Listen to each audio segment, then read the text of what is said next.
Please also give a round of applause to Sachin, who helped me choose these videos. Sachin has been an amazing help. Editing the videos, it wasn't an easy job. We browsed through nearly 50, 60, 70 videos. I don't even remember the count. Picking them out, editing them is a very, very difficult job. And thank you so much, Sachin. Thank you very much.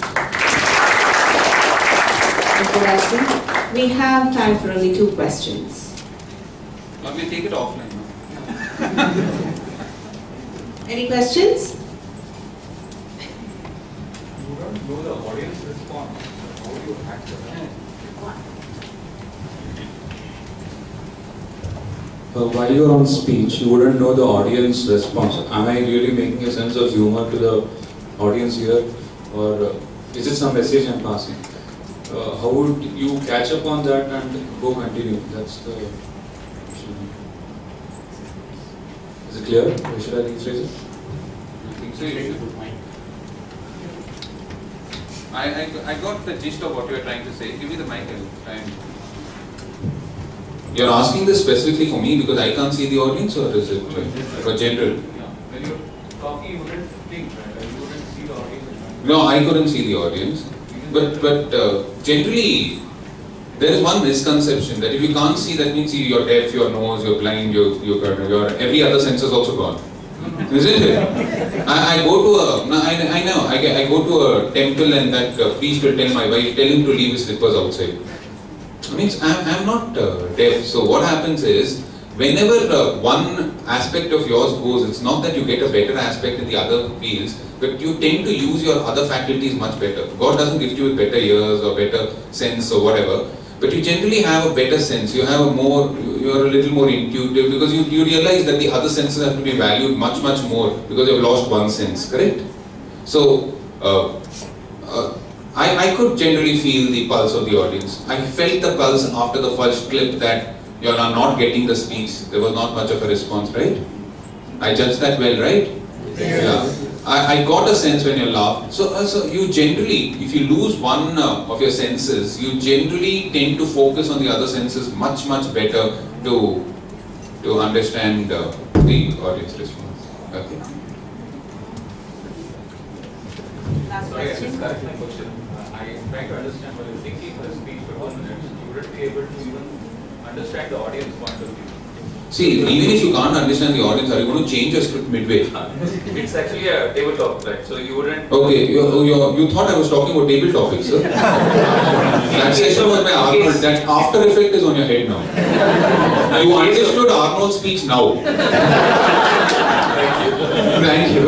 No, I was trying to use this concept in table topics too. That's why I was trying. Yeah, okay. But what you thought my, okay, spell. Tell me, sir, I've also won the table topics contest many times.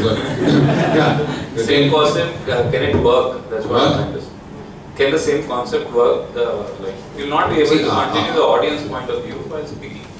So, how do you manage that as a point I was trying to say? Okay. So, as you're speaking, you feel that the audience is not getting your point, right? That's what you're trying to tell me. Yeah.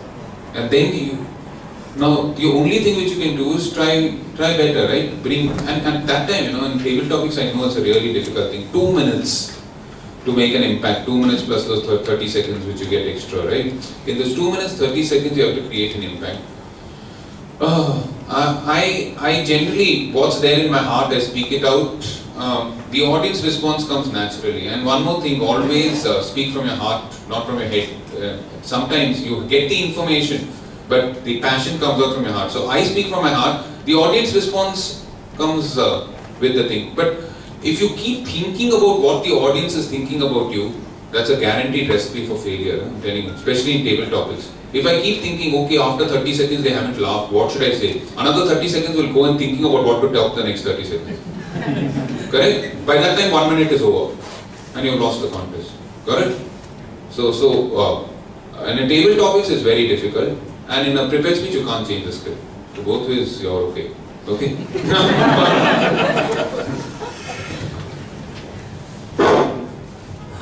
Rajdeep? Yes. I have observed you taking different video clips from international speech contests. Maybe with relevance to the point that you made. But what my point here is, being an Indian as speaker, and we have so many great Indian speakers as well. Correct, correct. It could be in Toastmaster or outside. Absolutely. Why I'm referring this point? When you mentioned body gestures and eye contact and all those things, actually evolves and comes out of our tradition, culture, where I brought up. Correct. And maybe that would be the reason for not Indians winning at higher level. I haven't seen an Indian going to that level and winning. What would be your strategy or a clue or a point that I recommend from you is, does actually body language or vocal variety, as we say, play a very vital role? Why can't we imbibe all those things that we have shown, and can we evolve a problem and win? If that is not case, why we are unable to win at that higher level after attending training programs and observing world-class speakers? And can't you find a real class example from our own speaker instead of showing all those international speakers only from US? That's my wish. Okay, I'll answer the second part first. For Indian speakers, I thought about using Indian clips, but since it was winning an international speech contest, I didn't take Indian clips. First of all, scarcity. Even if you search on YouTube for the best speakers, nobody keeps the clips on YouTube. Ask, I searched for a lot of clips. I searched for Anmol Garg, he wasn't there on YouTube. Anmol, is he there? Yeah, he didn't upload your videos. I wanted to put his clip. Aaron Watson I couldn't find. Deepak Justin I couldn't find. I couldn't find any sort of Indian clips. I wanted to use them. I knew it would make it more relevant. But the problem is that none of them had shared their videos, and even if you ask them, they'll say we don't know where it is, where it's gone. Correct? So you don't know, means I don't know what's that. Correct? By the way, I'm sharing my PPT, okay, so you don't have to worry about that. Okay? Okay. Second point, why don't we go and win in the international? I don't think so. It's a question of culture and all, because I know in the last year the runner-up was a guy called Paniyappan, I think so, no? Tamilian from Malaysia, and he's been reaching there. There have been Chinese who have reached there. I must tell you one thing. There might be different stories for each one of us, but the emotions are the same. We all have the same navarasas. We all have the basic 9 emotions: anger, happiness, sadness. Just the portrayal of emotions in a different way, in a different light with a poignant message. It's not far off. You never know, next year we might just win, isn't it? So it's not a question of getting pessimistic about it. I think so. We have the strategies, we have the human emotions. Just it needs just one. Somebody's waiting on the other side of the hurdle so that their race can begin. Okay.